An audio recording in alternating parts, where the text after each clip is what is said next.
Hey guys, it's Albathium back with another video for Stellar Blade, and this time we're gonna be discussing the final boss, the Elder Naytiba. Now this guy is going to be tricky and absolutely worthy of that title, and before I even think about asking you to click that like or subscribe button for me, I just ask that you perhaps give me a chance to earn that from you. And with that being said, well, let's get in on this. And prep work first, protection type exospine upgraded completely so that you can even heal while guarding or parrying if you have low HP. The other exospine doesn't really need any type of introduction, reflex type, it's very good. Now melee damage reduction and more shield on more shield is going to allow you to make a lot of mistakes, and believe me, this is exactly what you need in a boss fight like this. When it comes to the skills, well, the shockwave and the triplet are going to be what's going to carry you in this boss fight. The triplet is going to be breaking his posture, to use Sekiro terminology, and the shockwave is just going to be interrupting him and knocking him on his ass. You, believe me, cannot put a price on this in this boss fight because you are truly going to need it, especially the shockwave. Now as you can see, the burst I pretty much have one, and the Taki skill tree pretty much leveled up on one side. So, just like with the Raven boss fight, you are gonna have to get the timings down. You will have to parry his normal attacks and the red glow-up attacks, of which he has two variants. And you know what? It's not that serious because you don't have to block every single attack he does. Just block maybe a third, and if you get lucky, it's always going to be very, very beneficial. This is going to be recharging your skills so that you can use the triplets, so that you can use the shockwave, and it's going to be absolutely devastatingly necessary.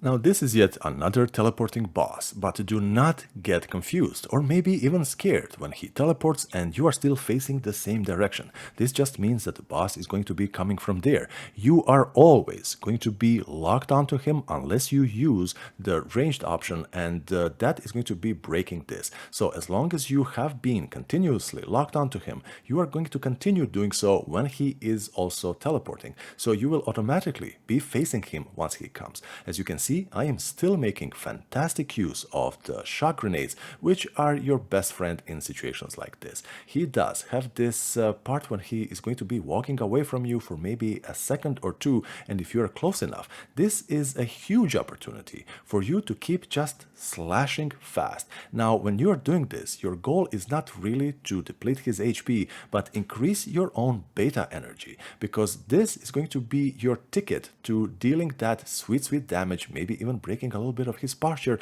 but mostly this you are going to be using not just for that, but also to avoid his attacks. If something is kind of a little bit out of your depth, something that you are uncomfortable with dealing when it comes to his attacks, just go for the shockwave. Now this attack right here, it's pretty easy to actually dodge, even though I kind of messed up a little bit. Go to one side, go behind them, and that's going to be that. He always seems to be catching me with these spears, the first two, but the third one, you know what? It is what it is. But I am kind of showing you this footage where I'm making a ton of mistakes. Why? To show you just how effective this build is, because you are gonna be making a lot of mistakes. You shouldn't be going into a boss fight like this thinking you need to be hit once or twice and that's going to be lights out. I have made a ton of mistakes, and I was like, you know what, this is a great opportunity to show them that a build is going to be carrying you. Now you are also gonna be having the Taki energy, and this is going to be key. This boss fight, it's going to be lasting so long that after you do use Taki, you just might end up recharging it in the same boss fight. And obviously, as you can see, you are gonna be devastating him a lot. Now, one trick when it comes to this is not really going to be working because the arena is so huge, you just cannot, and I do mean cannot, trap him against the wall. Now he has this same attack as the unidentified Naytiba. The only thing is, when you destroy these little glowing things, well, they kind of burst into an attack, and it's just creating this sense of urgency, and you might actually mess it up because you might be going for more than just one, and if you do that, you are gonna get hit needlessly. One thing that is going to be a literal lifesaver for you, a WB pump. Guys, sometimes you might be so close to this boss that you need to hit him once, and that exactly happened to me here. The WB pump is just amazing.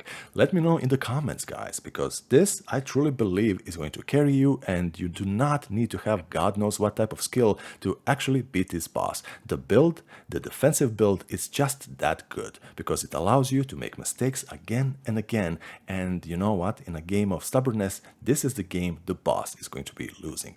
Let me know in the comments again. Hopefully you had a great weekend. You are still having a great weekend, and I will see you in the next one. Bye bye.